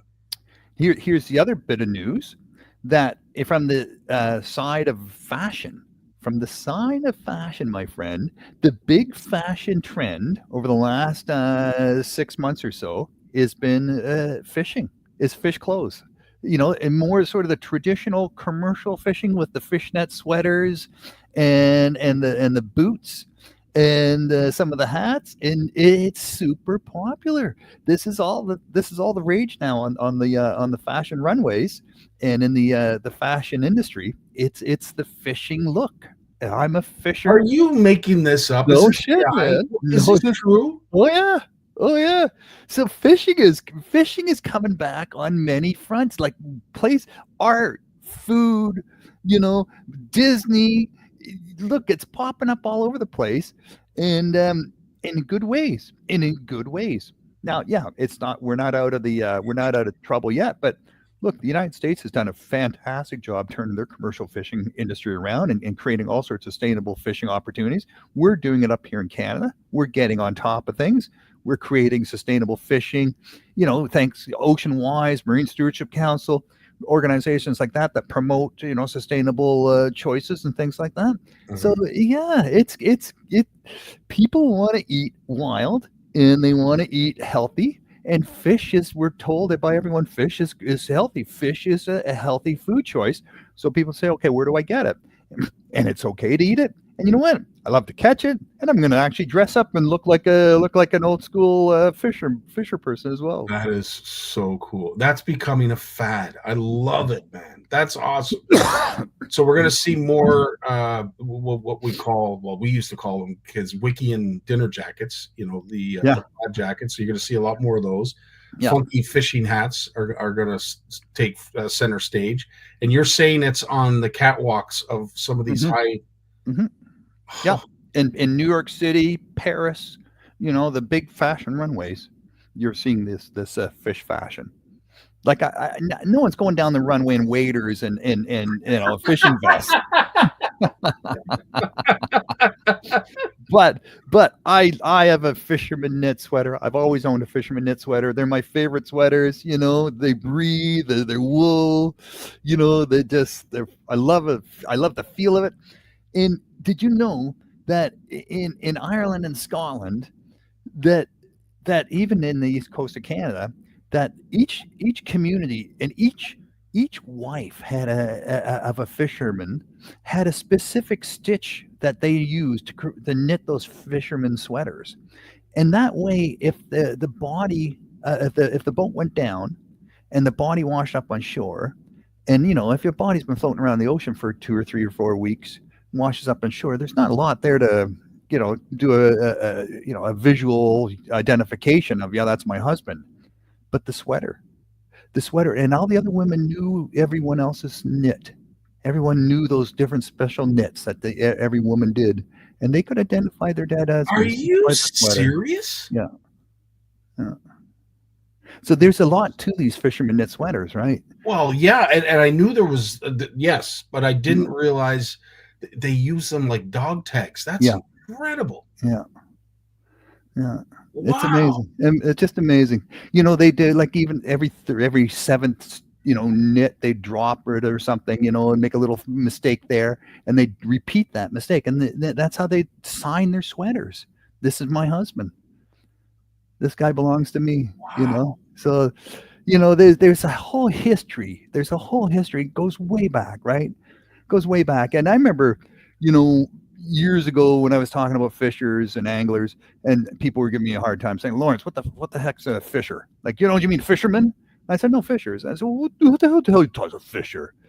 And I just open your damn Bible, man. It's all through the Bible, fishers, you know? They don't take fishermen in the Bible. They say, you know, fishers. Yeah. And that's, you know, 2,000 plus years old, right? That this goes on. You know, it's probably maybe the oldest profession or second oldest profession, right? That we can talk about, yes. Yeah. Because I'm not discussing the other one. No. And God forbid when the two should meet, Oh man, fishnet stockings, and yes, I think we're going down a road we should. Oh yeah, go around quick. Don't give away all the secrets yet. Be like a Brampton driver and do a U-turn, quick U-turn.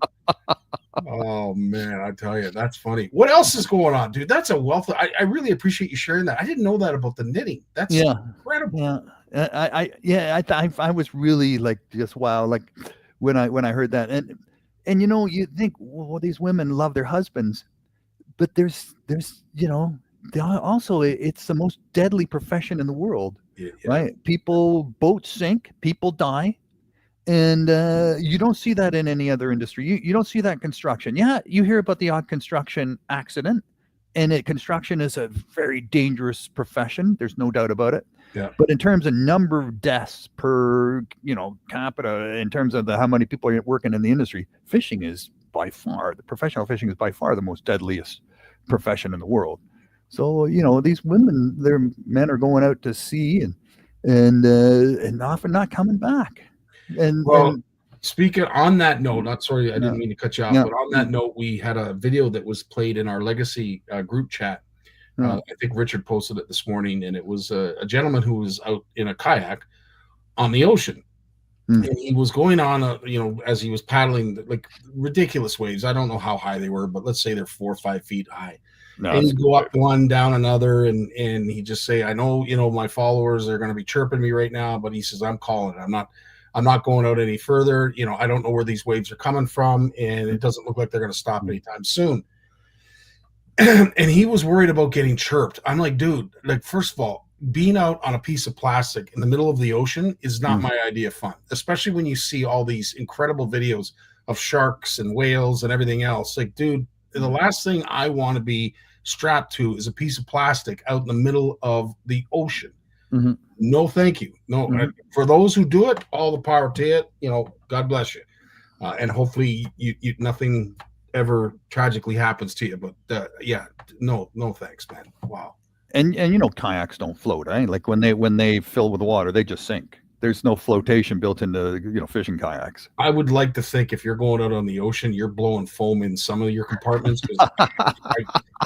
If that is in fact the case, like, that's not pool noodles. People use pool noodles. Pool noodles, like like at the end of the day. But here's the thing. Yeah. Okay, so your kayak sinks or it floats. It sinks enough that you can still sort of lay on top. The last thing I want to be doing is bobbing around in the ocean with a life preserver. Yeah, no, and look, face the fact, on the Atlantic Ocean in Canada, for the most part, it never gets more than 55 degrees, Fahrenheit in temperature. Well, there's that too. Yes, 100%. Right. So you're not even if you can't get to shore in pretty quick order or get rescued, you're going to die out there from hypothermia anyways. And if your kayak sinks underneath you rent those sea kayaks out there. None of them have flotation in them. You're just out there with your PFD.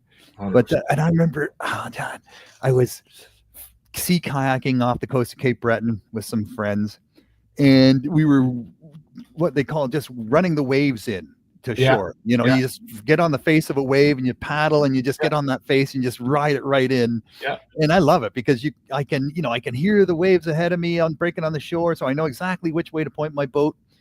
And I was in a single person sea kayak, and the little things you rest your feet on, right? Well, I'm 6'3", so I have pretty long legs, and I couldn't really stretch my legs out inside the boat. And these are sit-in kayaks with the spray curtain and everything. And my feet were my legs were a little bit bent, and my feet were sort of jammed inside the kayak. And then I ran in, and I was coming in with my eldest daughter, and I said, okay, let's head it off. Let's head to shore. So I get to shore, I climb out of the kayak, I stand up, and just in between the waves, and I don't realize this, but I have no feeling left in my feet because my feet were jammed in there against the bottom of the kayak, and they were no blood circulation and cold, right? So I had no feeling in my heels. And I stood up and I just fell backwards because I had no feeling in my heels at all. I fell completely backwards into the water. Boosh, wave comes over top of me. My daughter's looking at me, go, Dad. I stand up with my paddle. I'm laughing. And I stand up again. I stand up straight. And boom, it happens again. I just fall backwards again. Jeez. Another wave rolls over top of me. I got seaweed in my face. I'm lying on the rocks, just laughing my head off. Oh. I had to crawl out. I had to crawl out of the ocean. Jeez. Yeah. See, like, I mean, what fun is there in that? There's no fun in that. Oh, no, I'm out, man. I'm out. And to make matters worse, it's Shark Week this week. It's Shark Week on the Discovery Channel. And or is it National Geographic? I can never remember. One of the two. And there was an episode yesterday that I think I was watching just a little snippet of, and they were talking about the populations of great whites on the California coast.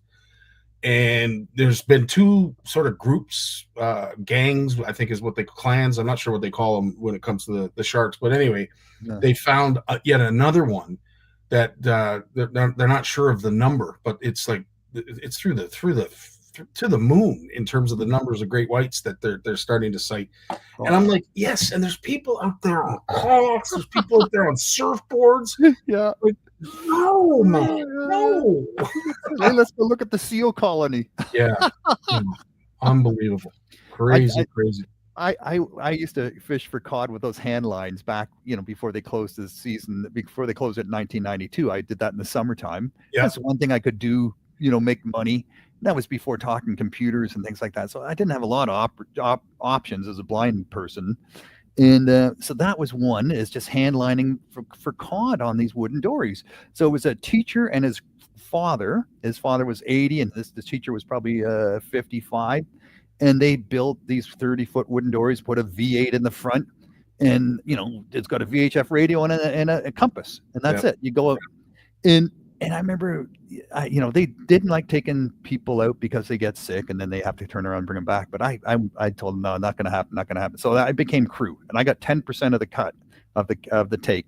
And one day we were on really good take a cod, and we were 2-3 cod on every line. You got your main jig and then a couple hooks above the line. Yeah. And sometimes you'd have 3 cod on there at the same time, 3 20-pound cod. Wow. And I'm gaffing the first one, got it on the gunnel. I'm taking the hook out. The other 2 are just swimming there beside the boat. I gaffed the second one, and then the old fella says, "Shark." I said, "What?" He goes, "Shark." I said, "What?" He goes, "Shark, boy, shark." And I said, "Oh my God, he's saying shark." So I just grabbed the line and I yanked the last one out of the water just as this blue shark was going to take a bite on it. And I just hear this swirl splash. And they told me this, look, if you don't want to lose your jig because it's worth $15. So you try to get the shark in and you try to get your jig back. And these are 6-foot sharks, and you're playing it with your hand. And they said it's a tremendous waste of time. This is valuable fishing time, playing a fish that you can't even harvest legally. Anyways, I said to the guys, I said, well, what are we going to do? And we were on some good fish. Like, we caught 3,000 pounds of cod that day. Wow. And we were on, and these guys said, and then they realized I wasn't going to fish anymore, right? And so the old guy says, all right, we're going to move the boat. So he goes in, starts the motor, turns the motor off, comes back, goes, "Okay, fish." I think we moved 10 feet. Wow. They didn't care. They were not going to be pushed off their spot by some blue sharks. No frickin' way. Wow. That's incredible. Wow. Well, I'll tell you, just a gamut of information and cool stories. What have you got upcoming this week, Lawrence? Oh, we're working hard to film our interstitials for the Bluefish Explorer expedition. Like I said, we're not going to have whales jumping out there, so we got to bring people under the water, and we're using every type of digital technology we can think of. And one is tablets and videos of exciting experiences on the Ottawa River of fish, underwater fish from scuba divers, sturgeon in caves down there on the Ottawa River, 10-kilometer long caves coursing under the Ottawa River. And this scuba diver, she's the most famous cave diver in the world, she said she swims up some of them, and some of them, the current is so powerful, you can't swim up, you have to swim down. So you start at upriver, you go into the cave, and then you just let the current shove you through the cave, knowing that you're not coming out that way. You got to get to the other end. But she figures, well, there's current going in. It must be coming out somewhere. 10 kilometers. No. Someone talk her out of this. No. She's Doesn't even make sense. She's known over 100 different cave divers that have died. The people that she's known personally, some on her dive. Herself up, my lord, man. No, someone talk to this woman. Oh man, I'm going to send a drone through that. Don't go down there yourself. Oh my! Can you imagine? Can you imagine the guts that takes? I mean, and I will say this, water has never been my favorite, especially the oceans for obvious reasons, sharks. But I will say, I'm not one to get claustrophobic, but when it comes to water, you put me in a cavern or a tunnel or something like that. Yeah, no, dude, I'm out. No, thanks. I got no interest in that at all. Oh my, yeah, me neither, man. Me neither. Just thinking about it. Well, thanks, Steve. They are called a shiver of sharks. Colonies of sharks are called a shiver of sharks. Cool. Well, they make me shiver, I'll tell you. Every darn time. I'm fascinated as all get out. I love Shark Week. I love watching the episodes. Me too. But I'm telling you, when you see some of these great whites that swim up to the cage and they swim at ridiculous speeds, it's just like, no. And then there's a guy this week that's going to be free diving with them. Oh boy. No cage, no nothing. Yeah. Well, that was he's another person that needs to get spoken to. Like somebody's got to get to these people. No. Well, remember Rob Stewart? He made that documentary called Shark Fin, and it was in all the movie theaters around the world. And he was the one that called attention to this whole idea of finning sharks, where they just catch the sharks, cut the fins off, and then throw the shark back. Yeah. And he single-handedly raised awareness around the world to put a stop to that in many countries. Yes, he did. Then he died in off the coast of Florida filming his third documentary, Diving Deep.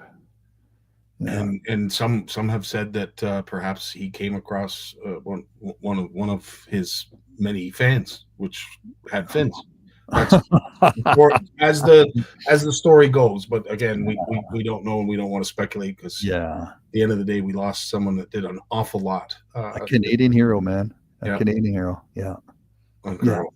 Yeah. Well, Lawrence, listen, as always, dude, I love your segment. Brings a lot of wealth of knowledge that we didn't know, and I learned a lot tonight because of you. So I can't thank you enough for that. And keep up the great work. We're glad that you're healthy and almost 100%. Yeah. We look forward to you having a great week, seeing some of your picks, and of course joining us again next Monday, my friend. Sounds good, buddy. Right on, dude. You have yourself a great week, and we look forward to seeing you again next Monday, bud. Thanks, man. All right. We got Jay Barnucz with a special guest coming up right after a word from his sponsor. The fear of failure is failure itself. The world of science rewards the ones who are willing to try and fail. Because without the courage to embrace failure, ideas remain ideas. But with that courage to fail and to learn, ideas can change the world. They sure can.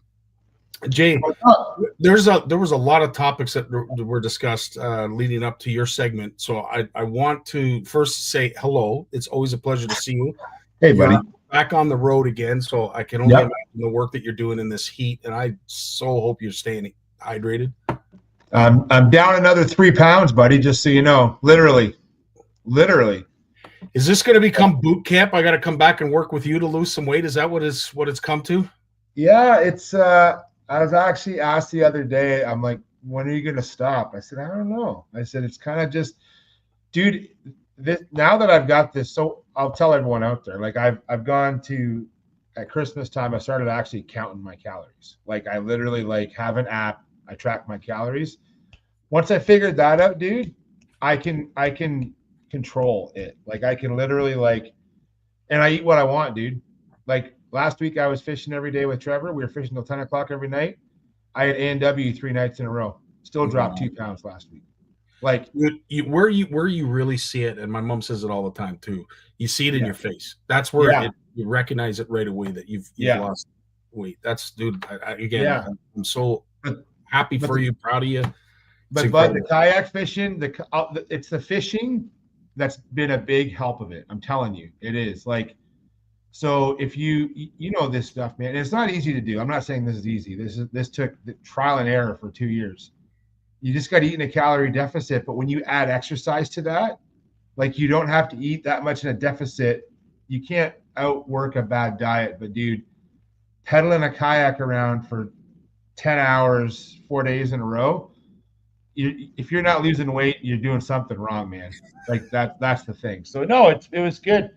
We actually, so before we jump into other stuff, over the last week, I had the week off, did a staycation. Obviously, we announced on last week's show that Trevor's going to Georgia with Tristan in a month. So we had planned on doing it up north. Like I was actually just going to literally get in the van, hook up the kayaks, and we were going to drive north and just find a place to stay. Like just go on like an unplanned adventure. And then Georgia came up and I'm like, dude, maybe we should just do a staycation. Weather's nice. Let's put our money aside because Georgia's not going to be cheap this go around with the dollar and stuff, right? So 100%. OBN does help us a bit, but it's not going to cover it all. And the girls want to come too. So I said, well, we'll do a staycation. And the weather was great, man. We fished Sunday, didn't fish Monday, and then I fished Tuesday, Wednesday, Thursday, Friday. Like every day, like 12 hours a day of fishing every day. Wow. So yeah, and fished 3 tournaments in 5 days last week. All kayak events. Didn't win. Did fine. Did better than I thought in a couple. It was fun. Lost some big fish. Got it all on video. So now I'm all in with this whole. I'm not using a GoPro. I'm using a DJI Osmo. Mm-hmm. Mm-hmm. And yeah, I kind of got it down. I haven't even shared it yet. I put a new YouTube video out. Oh, cool. Kayak tournament last week, and I got 2 more to edit. So I'm going to work on those while I'm on the road because in the evenings, like I don't have a lot of time, but I usually have a couple hours. I'm watching baseball, so I'm going to edit some videos, and I'm not doing anything. I'm not doing this to make money or stuff. I'm just doing it to share 100%. fishing stories, right? And kudos to the Jays. Are they not playing some of the best? Holy baseball? shit, dude! I know. Dude, the best holiday I could have. I said this to Trevor. I got to fish like 70 hours last week, and I got to listen to Jays games. They swept the Yankees. They swept the Angels in the same week I was on holidays. Listen, baseball, and like any other sport, they could go on a losing streak tomorrow, knock on wood. But I'm telling you, what a great week for the Jays. Great week for Jay and the Jays and all the fishing.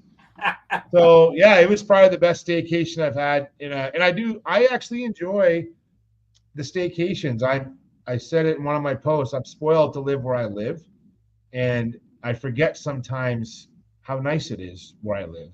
And I always want to go for that next adventure, and sometimes it's just down the road, man.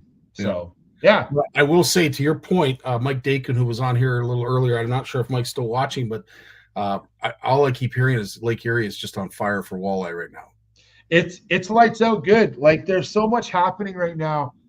Like so, typically, what I've been now, and this, I'm not an active walleye troller. The kayak doesn't really go out that far. I don't want to go out that far, but I'll tell you. So I have buddies who are just dialed right into it, and I have buddies who go out of Burwell. I have buddies who go out of Port Maitland. I have buddies who go out of Nanticoke, and like they're kind of like loyal to those locations. Everyone's getting fish. Like the Western Basin fish have seemed to have arrived early this year. Yeah. Which is also, so when I say arrive early, for folks that don't know, the studies have shown that the fish spawn like mostly in the Western Basin, the Detroit River. That's majority of the population.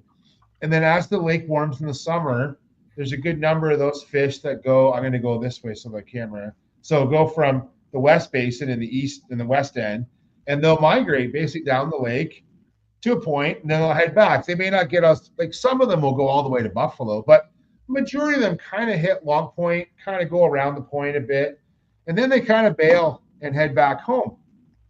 And then they winter and then they start over again. It seems this year, talking with friends who go out of Turkey Point, that they're catching lots of walleye in Turkey Point, like off Turkey Point, so Long Point. They're probably going out to the bar, which is the big sort of, for folks that don't know, off Long Point, there's Pottahawk Point, which is the inner bay boundary.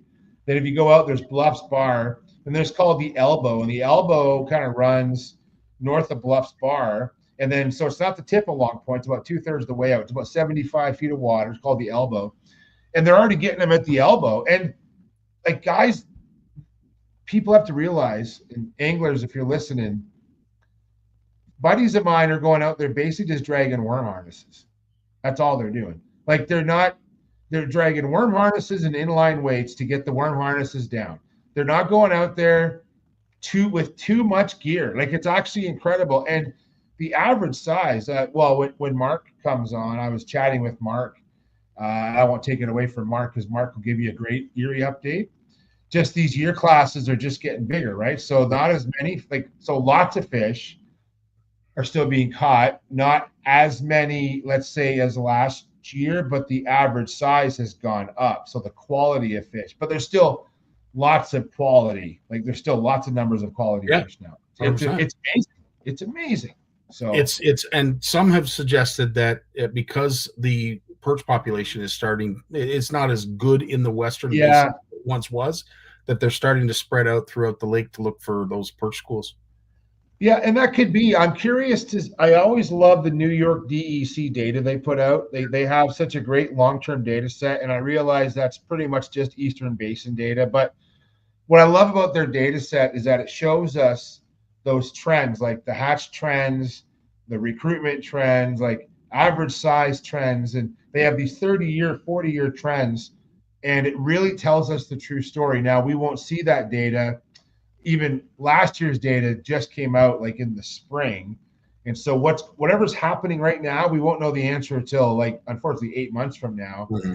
But it really helps manage that fishery better, And what's really cool is that, so folks who don't know, is there's an entire Lake Erie advisory board that all the agencies are on board. So Ontario, New York, there's Erie, Pennsylvania, Ohio, and Michigan, and they all talk and they all share information. And the agencies all monitor together sometimes too. They do cooperative surveys. Anyways, Lake Erie is well managed. And, I know there's a lot of complaints about commercial fishing and things like that, but guess what? It is lights out good right now. And so if you have a boat that you can safely get out on Erie, get out to 30 to 40 feet of water or deeper, go do it. Do it right now. Yeah. Before we bring up Mark, I wanted to show this to you because I know the minute I saw it, I thought of you immediately. And for Shane Richard, if you're still watching, you'll have an interest in this as well. I've never seen one of these myself. I've never caught one, but I've never seen one like this. All right, so I'm out bow fishing the backwaters in Illinois and came across a pure albino bighead. Well, I wouldn't say pure albino because it's got dark eyes, but never seen anything like it in my life. Pretty cool. That's my monster for the day. And what a monster that is. Have you ever seen one like that? No, albino one. No, I've seen like these golden bass. Like, that's probably some people have seen, or golden pike that get they're like an all yellow color. And I've seen those show up a few times at tournaments. They're pretty cool. And that's just a color pigmentation, right? So it's hard to say without seeing the fish in hand whether it's a true albino, but some of the color mutations out there are really cool in some of these fish, right? It's really something. 100%. Now, I'm sure that was an easy target. That must have been an easy target for a bowfisher. Can you imagine? I got nothing to take away from him, but I can't even shoot a bow, but I'm sure I could hit that thing because it's so big and bright. Holy moly. So true. Well, I do have a trout video that's an interesting trout video that I want to share, but let's bring in our special guest.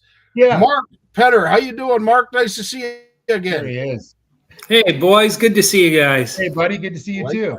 Yeah. I don't know about special, but whatever. Happy to be here.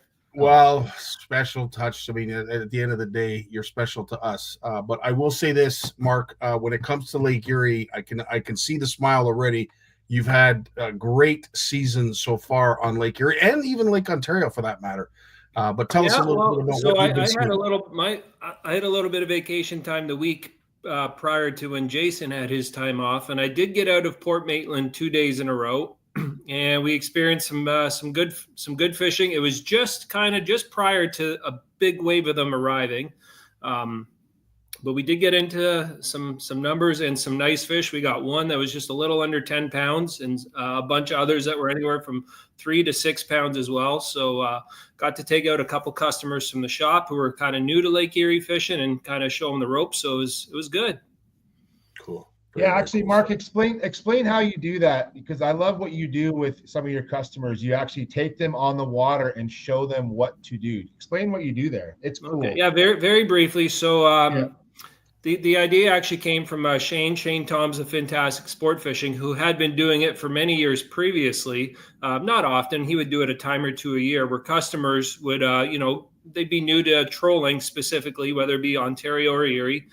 They would accumulate the gear, but they wouldn't really know how to deploy it, use it, and come up with a game plan. So it's something I started doing kind of just when I started working full-time at the store, is, offering my time to go out with customers and, show them everything. We call them on the water clinics, and I go out with them for, a 4 or 5 hour trip, a morning or an evening. And we just go through it all. Like, we come up with a plan, this is where we're going. This is why we're going. We're going to this depth. We're going to use this stuff. This is how it's going to happen. And if you have any questions, I'm an open book. And, we get them comfortable and confident using their gear, as opposed to going on a charter boat. Nothing against a charter boat, but for the most part, most people who go on charter boats aren't there to, necessarily learn much about fishing. They're just there to have a good time reeling some fish and so forth. So that's what I do. It's been good. I do a handful of them on both lakes every year. And it's great to see customers, in the years after, going out on their own with their kids or their friends, and getting success after, developing confidence. Very cool. Very cool. Stuff. Yeah. So what brings you to our show tonight, Mark? I know you've got a special announcement you want to make. Yeah, no, I just want to bring some attention. Last week we kicked off from the St. Catharines Game and Fish Association, our kids' summer derby. And, like many things in 2020, things changed, and we had to pivot from what our traditional format was. We used to have one day, it used to usually be like the first Saturday of May every year in Port Dalhousie Harbor. We would have a one-day kids fishing derby, and kids of all ages could come out, fish in the harbor, and, there'd be prizes for, different fish being caught, sizes, draws, and, a little bit of a carnival atmosphere. And it was a good time. But we had to change that format, and we've kind of stuck with it now. This will be summer number 6, I suppose, where it's a virtual format. And the idea is just to get kids and their families out fishing during their summer break from school. It runs for the 9-week period, and it's kind of like a scavenger hunt, really. We want families to go out and kind of come up with a plan to catch as many different species of fish as they can throughout the summer. Now, I'm sure Jay can appreciate this, because we've also learned about a ton of very unique species over the last few years that kids are doing their research. They're identifying these species, they're learning what kind of waters they're in, and they're going out and catching them. So it's very simple. There's no cost to enter. Most of the details are here on this flyer that you shared. And the rest of the information is on our website, and the link near there on the bottom. And yeah, there's draws every week. So the more you enter, the more entries in the draw you'll have to win some weekly prizes from our different sponsors. And then there's different prizes that will be awarded at the end of the contest based on how many species kids catch in their age group. So it's kind of cool. And additionally too, there's prizes. We've had a a fish story contest. So those kids that are creative, they can, tell us their own fish story, whether it's, I guess, I think we've had, they're mostly true stories, but I guess if someone wants to come up with something, from fiction, they can use their imagination. And then there's also a fish art contest too. So, even if kids aren't successful catching a lot of fish, but they still like fishing, they can still win some prizes one way or another. That is so cool. And I will say one thing that I truly love is when some of the participants cross over and are doing the fish off at the same time, because we see the decal in a lot of the photos in behind. I know the Down Ugly Boys, he goes out in Savannah all the time, and they're one of them, but there's several that use that I think it's a laminated logo that you provide them. Yeah, you go to the website, you just print off the PDF file, and you need to be holding that up to verify that it's caught during 2025, and or some people will get a screenshot of the logo on their phone and they'll hold that up in the picture too. Whatever works. We just need to simply verify that it's a fish caught this summer. And like you said, it's you don't have to live in the Niagara area. We're based where we are. It's open to anyone in Ontario to participate. We've reached people all over the place who participate. So it's a cool open format. Do it as your schedule allows, and get out and explore and learn about different types of species of fish. Like we've heard of many different subspecies of suckers and minnows and hybrid species and stuff like that. It becomes actually quite a task for the volunteers to correctly identify the fish, but for the most part it's pretty accurate. That's awesome. And you've been doing this, how many years have you been doing this contest? Well, this format has been going on since 2020, but the entire Kids Day program this is the 31st year. And I think I missed out the very first year because I would have been whatever. I'm going to be 44 this year, and this is the 31st, and I grew up just a stone's throw away from Port Dalhousie where it was held. So I was a part of, I think, the second, third, and fourth year when they had the fishing day in Port Dalhousie Harbor. And me and my buddies, we took it pretty seriously then. We came up with game plans. We were down grabbing our shore spots at like 6 a.m. that day. And, sheephead were the target for us because they were really prevalent in Dalhousie Harbor back then. They're still there now, but the numbers seem to have dwindled over the years. But, that's what we did, or, targeting catfish or suckers because they were kind of the large game fish in there for, early May. So, yeah, I got a little history with the event. That is so cool. Roughly how many kids do you have annually each year? Oh, hundreds. I don't know how many exactly, but just a big shout out to Janet Melanson and Ryan Miller. They're the two key people amongst other volunteers who, take care of tracking all the entries and keeping things running. And then we have a big celebration. It's the first Saturday following the Labor Day weekend where we award all the prizes, and we have like a little carnival atmosphere there. We got bouncy castle, face painting, a barbecue going, and everyone's welcome to fish for a few hours in the harbor, and then we wrap it up with the prizes that afternoon. Very, very cool. So if folks wanted to know any more and how to sign up, Jay has shared the links. Yeah. I'm sure you have a host of sponsors and people that have helped out, whether it be prizes or just volunteering time that you might want to thank. Yeah, I don't want to risk missing anybody. So I think all the sponsors are listed on the website. So we just check them out. A lot of our regular tackle shops and other sponsors are very consistent in helping out in different ways throughout the year. So they can check that out and see who's all involved there. And if anybody has any interest in helping out, donating anything, Bruce from Ugly Boys, he donates a lot of terminal tackle too. And, anything and everything is greatly appreciated. So cool. Now before I let you go, you have to share a really cool story about one of these derbies, one of the years. What was something that is a huge takeaway that's still talked about today? Well, the first thing that comes to mind is that the format, whether it's the current virtual one or the one that we had previously, it's helped grow the interest with some young anglers, and they've kind of grown over the years. One that I'll mention is Daniel Noble, who's from down this way. Like he started out, and he didn't come from a family that fished a lot, but somehow he got involved and fished down there. And then he got to know Rob McIntosh, who goes by the handle Catfish, and they became friends. And then Daniel soon was encouraged to join our local junior Bassmasters.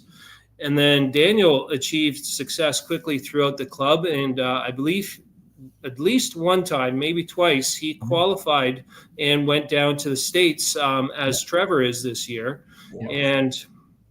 And then Daniel went on to win Angler of the Year for the Junior Bassmasters for our club for at least 1 or 2 years. And, was a good mentor to the younger kids growing up through the club over the years too, including, Jeff and Nolan and others. So that's one takeaway that I have. So it becomes a gateway for some families who have kids that are interested in fishing, but the parents maybe don't fish very much and don't know where to go from there. So that's a great story. Way to just pull that out of the hat, man. Well done. Jay, do you have anything to add before we let wonderful Mark go? He did. Can I have 1 minute to talk about Lake Ontario? Oh, by all means, please. Dude. You guys talked about Lake Erie. Lake Ontario, I know Jay follows it casually from the sidelines. Our salmon fishing this year has been a little interesting. We had a very good early spring, in that shallow bite in April, early May along the South Shore like we typically do. We had a very tough then, most of May and up until maybe 2 weeks ago. It was extremely tough fishing across the entire lake, and I'm including the Toronto to Newcastle area, as well as the entire New York shoreline too. But so we're not seeing anywhere near the numbers of fish that we were seeing caught last year, but we are seeing some very quality fish. Last year, it was very tough for us to catch salmon over 25 pounds, but we caught tons of 12 to 20 pounders. This year, we have seen there's been a handful of verified, 30 pounders that were either weighed in for derbies or not, as well as many fish, 26 to 28 pounds lately. So, Jay talks about this often, especially, with Great Lakes, with the different cycles coming and going. So, there's a lot of theories and factors at play. I'm not going to get into it right now. That's wintertime talk when we have our meetings and stuff. But it's interesting. We'll the Great Ontario Salmon Derby kicked off last week. There's still 6.5 weeks to go. So we'll see how that unfolds with a lot of angler participation on the water, and maybe we can recap this all in September or something. One point too that I wanted to mention when it comes to the Great Salmon Hunt. The Great Ontario Salmon Hunt, I should say, they have a junior division. Yeah, and they've been posting a lot of that lately. Have they ever had a junior division before? So I'm not, I'm not involved with it from an organizing standpoint. So I don't want to get my facts wrong, but I think they have a day. I think it's a Saturday, usually in the middle of July, where they have it in memory of Walter Oster, who used to run the Salmon Derby when it was owned by the Sportsman Show group, and I think they still do. So I don't think they actually have a junior division, but they have had a junior day on a Saturday. Gotcha. Where the juniors go out to compete for separate prizes. That's what I understand. Well, to your point, quality fish are being caught from some young anglers, and we're going to be posting that on CFN in the coming days. But absolutely awesome stuff that's going on in Lake Ontario and Lake Erie, and really everywhere. I've heard Georgian Bay, for whatever reason, is on fire right now. So all lakes are hitting on all cylinders. Hopefully everybody's getting out and enjoying it and taking advantage. Yeah, it's kind of strange. We had this funky, cool spring this year, cooler than normal, to the point where our average temperatures were below normal for the first time in years. And then everything's kind of come with a vengeance now with heat. And it's like things have kind of flipped everywhere in the last 2 weeks in terms of fishing, in terms of the quality of fishing, whether you're after bass, whether you're after salmon, whether you're after walleye. Things have just kind of really flipped in the last 2 weeks. It got kind of a slow start. Now it can change in 2 more weeks. It can be something different, but it just seems the last couple of weeks, all my friends on social media, I'm seeing big walleye, big salmon, big bass, like everywhere right now. It's really cool. Yeah. I'll give a shout out to yesterday we had our first St. Catharines Junior Bass Tournament in the Upper Niagara River. Nolan, speaking of big fish, Nolan got a smallmouth just under 6 pounds. So that's a fabulous fish, anywhere, anytime. But especially in the Upper Niagara River in early July, that's a stud of a fish. Well, they do now. You guys are doing a 3 fish limit for that, right? We did yesterday. We're often a 4 fish limit, but we'll go to 3 if there's concerns for fish care with the heat and stuff like that. So we went to 3 yesterday. Yeah, and so Nolan, because Nolan and Trevor are buddies, and Nolan was telling Trevor he got a 6 and 2 4s out of the Upper River. Like, that's a heck of a bag of 3 fish. Like, no, for sure. So, and even so we also have a side thing, with the boaters where we compete. We throw $20 in because the boaters can fish at the same time. Right. The biggest fish that one of our boaters got yesterday, Rob Young from Be My Baits, he got one that was just a little over 3 pounds. So, mind you, the boaters aren't always giving their best effort because they're making sure the kids are doing their thing and keeping boat control and stuff like that. But still. Yeah, I know it was actually pretty cool with the way your boaters do it when you guys had that event last year in Collins Harbor, and I ended up being the weighmaster for it, which was really cool. And just hearing like Simon and Patrick and all the boaters kind of talking trash to each other, and they all only had 1 fish. They're allowed 1 fish, right? Yeah. But it doesn't it's funny. So we're not talking 5 fish, not even 5 big fish. We're talking 5 like single largemouth bass. There's 5 boaters, and they'll still take their chance to talk some trash with 1 fish just so they can do it. It was great. I loved it. I loved it. Yeah. We're excited. We're going back. We're coming back to Long Point at the end of the month. I think it's the last Sunday of July. We're doing a joint tournament with the Erie's Club with Cody and their kids. So looking forward to that. And it will also serve as a bit of a pre-fish for the kids that are going to be doing the junior qualifier, which just got, formally announced yesterday. So more on that another time. I think everyone's had enough of me for one night.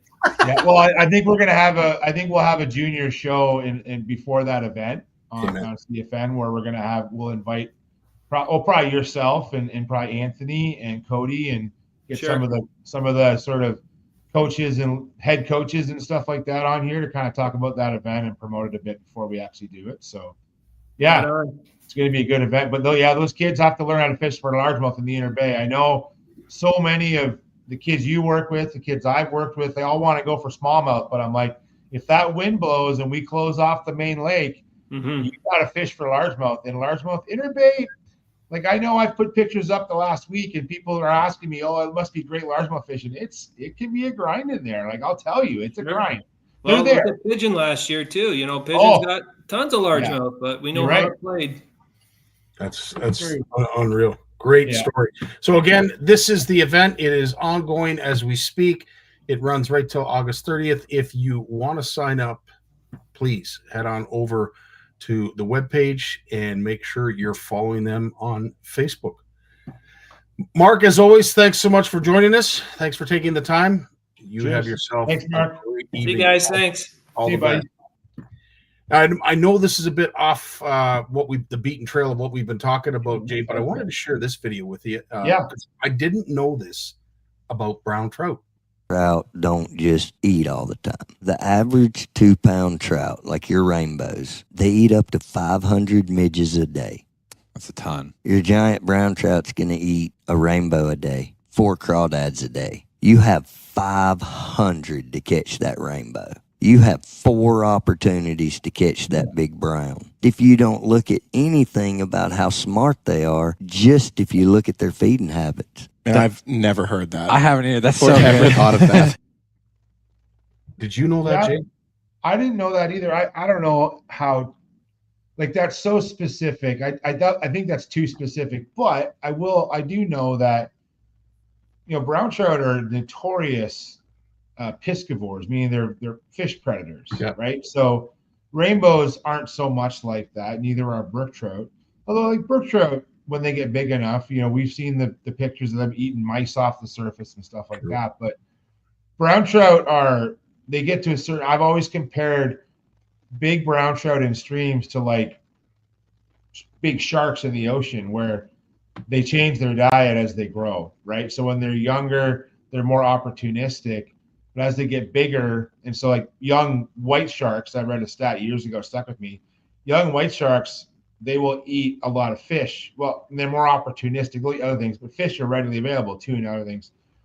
When they get to be about 10 or 12 feet long, around that size, which, okay, that's big, but in shark size, it's not that big in a way for a great white. Once they get to be that size, there's a big shift in their calorie needs. We're going back to diet here. And their calorie needs go through the roof. And so they start targeting marine mammals because marine mammals have way more calories in them, way more energy than fish do. This is what I've read. And it makes sense. And so with those comments there, makes sense to me that some of these big brown trout are opportunistic. Now they're big and they're smart and they're wary. And so not only are they feeding less, but they're very opportunistic. And I think what's happening is, you hear about, if you know anyone who's a diehard stream trout angler, we're talking first light, last light, being quiet, being stealthy. These fish aren't stupid. They don't have to eat every day either. They're eating big meals when they get the chance, and that's it. And so you need to be smart to catch them and be wary of them. And I think a lot of anglers don't realize it's hard to explain what it's like when you go to a tiny stream that's barely wider than the desk I'm sitting at, and I jam an electrofisher up in the undercut, and like a 10-pound brown trout comes out. Like you're like, where was that fish? And it was right there in that undercut. Like they are there. It is amazing the size of stream, or the small of a stream, can hold such huge trout.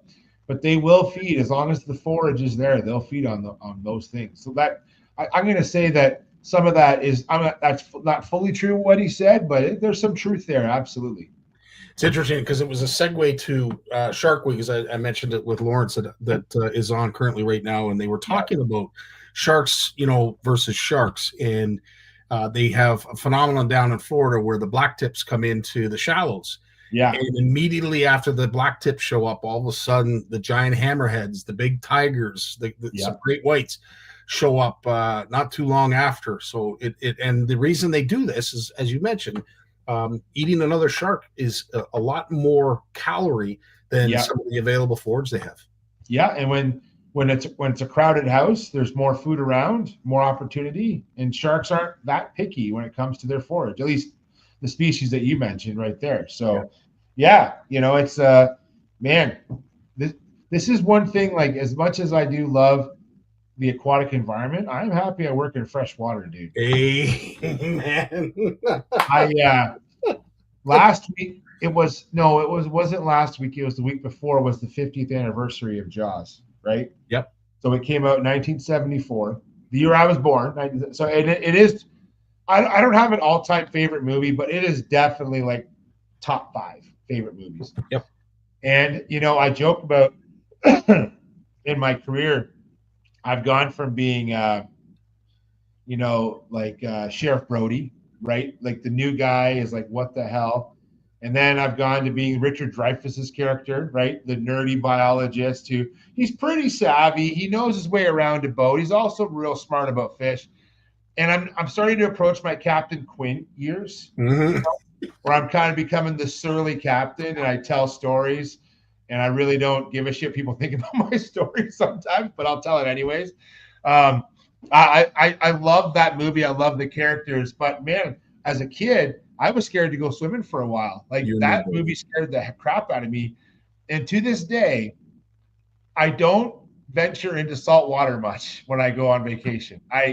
Nope. I will sit on a beach. Like, I'm not talking, even just Heather's got family from Nova Scotia. Forget that. Nope. Yep. I will sit in the sand and have a drink, and I am not going in that water. I don't trust. If I was out there, I'm getting all blurry here. Whoa. It's the heat. It's the heat. No, like I would, it probably is. Like I would go on a boat to look at sharks, but I'm not going in the water with them. No. Dude, I'm exactly like you are. You see these wonderful commercials where people are jumping off the bow of this incredible sailboat in this little lagoon, if you will. And it's like, yeah, that might, there's not a chance I'm jumping off that boat. No way. No thanks. 100%. Well, Jay, I know you want to get rested up and watch the rest of the game, so we won't keep you too much longer, but thanks as always for all you do and continue to do for our fishery as well as our community, man. It means the world. And hey, I'll give a shout out to the Norfolk County kayak anglers. We've had a couple tournaments now, and if folks want to follow along, like if you're on a Saturday, I know it's not as fun as like Bassmaster Live, but all of our tournaments are online. You can actually follow along all day and check in on how the anglers are doing. So check out our Facebook page. I'll share the link to our tournament on Saturday. We're talking probably going to get a dozen guys, but a lot of the guys you're going to recognize names of. And we've had some people enjoy it, where not just parents and stuff, but like other people just check in. They're like, oh, I wonder how Jay and Trevor are doing today. Like, so I'll share. It's honestly pretty fun. It's a pretty fun way to get people involved in the sport of fishing, these online kayak tournaments, because wherever you are in the world, you can follow along with the results. So I'll share that. It's kind of a cool. Look forward to that, Jay. And as I said, stay cool, stay safe, and we'll talk to you real soon. Got it, buddy. Thanks, Scotty. We'll see you next week. All the best, my friend. Well, that is the end of our show. Thanks so much for all of you who have joined us and stuck with us right till the end. As I said, there's so much going on in CFN land. If there's anything that I've missed, I didn't mention, please reach out to me and I will make sure that I get it said next week. If you love to have your fish picks edited, Walter and Steve work very, very hard. In fact, I'm sure they're working right now, getting some edits together for our famous days, which is Trout Tuesday, Walleye Wednesday, and of course today, which is Monster Monday. Just go to our Facebook page, click message, and you can send a picture there. You can give us a brief story so that we can, add a little bit of content to the post and just personalize it that much more. But yeah, look forward to that as well as everything else. And of course, Wednesday, we are on here, Danny and I, with Aaron Dodds from Kayak Bass Canada, talk about the event that's going on this Saturday. It's a CHIO event, and they managed to put together just north of $42,000 for a great foundation and a great cause. Look forward to talking to them. In the meantime, you guys go out and have yourselves a great week. Enjoy this weather if you do so. Stay cool if you don't. But more importantly, wet a line and make yourself happy. Get to your happy place. Love you all. Take care of yourself. Dave, take us away, baby. Well, as much as I hate to admit it, I guess we've run out of time. So I've enjoyed it, but I'm going to do something I haven't done since season 1. Turn out the lights, the party's over. They say that all good things must end.